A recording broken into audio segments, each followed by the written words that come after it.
Eto na nga mga chong, marami tayong basketball updates. Ang problema ng Barangay Ginebra na kailangang magawan agad ng paraan bago ang kanilang debut game. Stephen Holt umaasang may pagpapatuloy yung kanyang naging magandang performance last season. Ngayong maglalaro na siya sa Barangay Ginebra.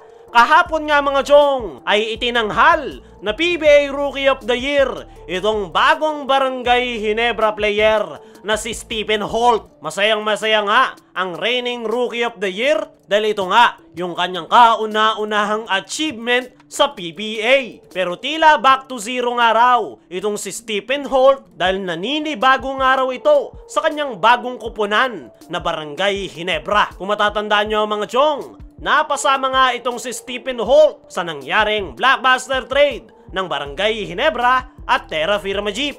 At ngayon, na Barangay Ginebra na ang kanyang ire-representa, ay umaasa nga itong si Stephen Holt na maipagpapatuloy niya yung kanyang magandang naipakitang performance last season. Ayon pa dito kay Stephen Holt, ay at the end of the day ay ang magagawa niya nga lang daw ay yung mga kaya niyang makontrol, which is magpakita ng magandang performance. Super excited niya raw itong si Stephen Holt para sa kanyang next PBA journey. Hindi nga raw basta-basta ang Barangay Ginebra dahil si Coach Tim Cone ang humahawak sa kanila. At the same time, marami nga raw siyang mahuhusay na teammates, kaya naman hindi na nga ito makapaghintay para sa kanyang magiging debut game suot-suot ang Barangay Ginebra jersey. At ngayon na nakuha ni Stephen Holt ang PBA Rookie of the Year award, ay ang next target naman daw niya ngayon ay makakuha ng kampyonato. At yan nga raw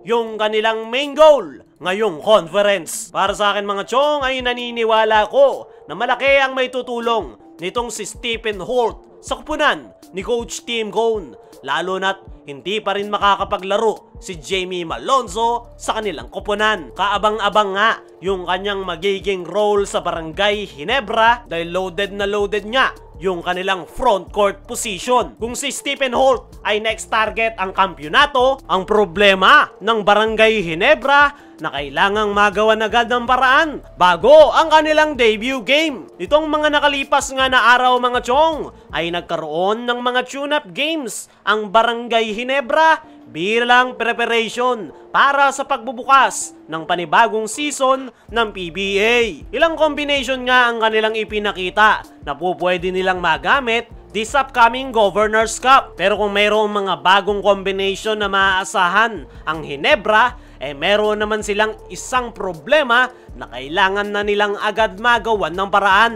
Yan ay ang kanilang problema sa loob ng painted area nang dahil nga sa pagkawala ni Christian Stan Hardinger sa Barangay Ginebra lineup, ay tanging si Japet Aguilar na nga lang ang inaasahan ngayon ni Coach Tim Cone sa ilalim. At sa mga nakalipas na tune-up game ng Ginebra ay may mga positive at negative na nangyari dito kay Japet. Ang positive ay mas na ilalabas niya nga ngayon yung kanyang full potential dahil wala nga siyang kaagaw sa position at mas meron nga ito ngayong spacing sa loob ng painted area. Kaya naman, mas ganadong maglaro itong si Japet Aguilar. Pero yung negative nga mga chong ay mabilis ngang napapagod itong si Japet. Wala nga itong kasanggang big man sa loob ng painted area dahil yung kasama niya nga dyan madalas ay itong kanilang resident import na si Justin Brownlee. Hindi naman pang big man yung laro ni Brownlee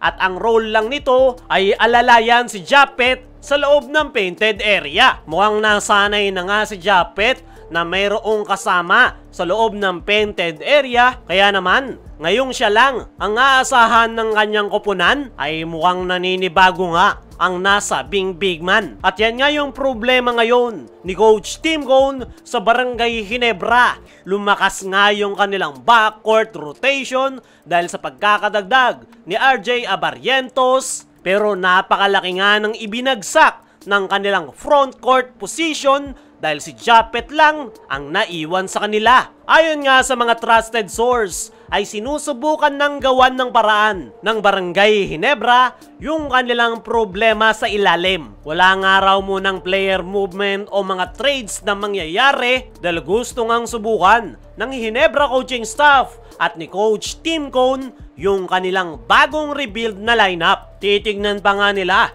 kung uubra itong kanilang mga bagong big man na sila Ben Adamos, lalong-lalo na itong si Isaac Go. Ayon nga mismo kay Coach Tim sa kanyang nakalipas na interview ay hindi raw kinakailangan ni Isaac Go na gawin yung iniwang trabaho ni Christian Stan Hardinger. Ang kailangan nga lang daw gawin nitong si Isaac Go ay ipakita kung ano ang kanyang laro at hindi niya nga daw kinakailangang pumwersa. Sa tingin ko mga chong ay sa depensa lang nagkakaproblema ngayon ang Barangay Ginebra. Dahil versatile player nga itong sila Isaac Go. Kaya pagdating sa opensa ay walang problema. Dahil mas marami nga silang option, hindi lang sa loob ng painted area. Ang nakikita ko nga possible na solusyon dyan mga chong, ay pagdating sa depensa ay kailangan nandyan si Ben Adamos o Isaac Go na makakatulong ni Japet. Pero tingnan na lang natin kung anong solusyon ang gagawin ni Coach Tim Cone.